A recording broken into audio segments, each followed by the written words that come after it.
حب الأنام. শবে মেরাজে কোনো রোজা বা আমল আছে কিনা দয়া করে কোরআন হাদিস থেকে আমাদেরকে বলবেন। দেখেন, শবে মেরাজ নবী করিম সাল্লাল্লাহু আলাইহি সাল্লামের যে রাত্রে মেরাজ হয়েছিল সেটা হলো শবে মেরাজ।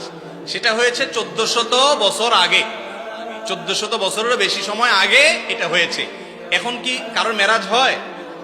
তাহলে মেরাজ তো একবার হয়েছে নবী করিম সাল্লাল্লাহু আলাইহি সাল্লাম, এটা কি প্রতি বছর করে ঘুরে ঘুরে আসে? মেরাজ তো প্রতি বছর আসে না। হ্যাঁ, যেই রাতে তার মেরাজ হয়েছে প্রতি বছর ওই রাত ওই তারিখটা যদি ঘুরে আসে ওটাকে মেরাজ বার্ষিকী বলা যেতে পারে। যাই হোক, নবী করিম সাল্লাল্লাহু আলাইহি সাল্লামের মেরাজ সম্পর্কে হাফেজ ইবনে হাজার আসকালানী, ইমাম ইবনে তাইমিয়া, ইমাম ইবনুল কাইয়িম রাহিমাহুল্লাহ সহ পৃথিবীর বড় বড় পণ্ডিত আলেম যারা আছেন, যাদের ইলম থেকে উপকৃত হওয়া ছাড়া কোনো উপায় নাই এমন অবস্থা, সেই সমস্ত মুহাদ্দিস এবং উলামাদের বক্তব্য হলো নবী করিম সাল্লাল্লাহু আলাইহি সাল্লামের মেরাজ হয়েছে এটা সত্য নয় বরং মহাসত্য, কিন্তু কোন মাসে হয়েছে, কোন তারিখে হয়েছে এই বিষয়ে নবী করিম সাল্লাল্লাহু আলাইহি সাল্লামের কোন হাদিস থেকে পরিষ্কারভাবে স্পষ্টভাবে বিশুদ্ধ কোন বর্ণনা দ্বারা কোনোভাবে প্রমাণিত না।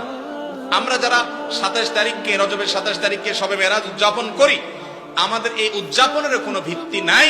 আমার কথা না, ইবনে হাজার আসকালানী রাহিমাহুল্লাহ বলেছেন যে অনেকে এটা করে, এর কোনো ভিত্তি, গ্রহণযোগ্য কোনো ভিত্তি নাই।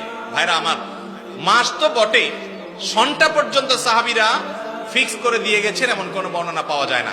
অনেকে বলেছেন রমজান মাসে মেরাজ হয়েছে, অনেকে বলেছেন রজব মাসে হয়েছে, অনেকে বলেন জিলকদ মাসে হয়েছে, অনেকে বলেছেন রবিউল আউয়াল মাসে হয়েছে। এই সবগুলোর ব্যাপারে মুআররিখিন এবং ইতিহাসবিদদের, মুহাদ্দিসদের মন্তব্য আছে। বিধায় 27 রজব মেরাজ হয়েছে এই মর্মে কোন বিশুদ্ধ বর্ণনা নাই। এটা হলো প্রথম কথা। নাম্বার 2, দ্বিতীয় কথা হলো মেরাজ রাসূল আকরাম সাল্লাল্লাহু আলাইহি ওয়াসাল্লামের জীবনে হয়েছে হিজরতের আগে মক্কায়। এরপরে তিনি মদিনায় হিজরত করে আসছেন, আরো অনেক বছর বেঁচে ছিলেন, সাহাবীরা বেঁচে ছিলেন, খোলাফায়ে রাশিদা বেঁচে ছিলেন। প্রতি বছর একবার করে একটা রাতকে মেরাজের রাত হিসেবে উদযাপন করা, রাতে আমল করা, দিনে রোজা রাখা, এর কোনো বর্ণনা না রাসূল আকরাম সাল্লাল্লাহু আলাইহি ওয়াসাল্লাম থেকে প্রমাণিত, না খোলাফায়ে রাশিদিন থেকে সাব্যস্ত, না সাহাবায়ে কেরাম থেকে সাব্যস্ত। কথা কি বুঝাতে পারছি? কোন বিশুদ্ধ হাদিস থেকে এরকম কোনো কিছু প্রমাণ হয় না।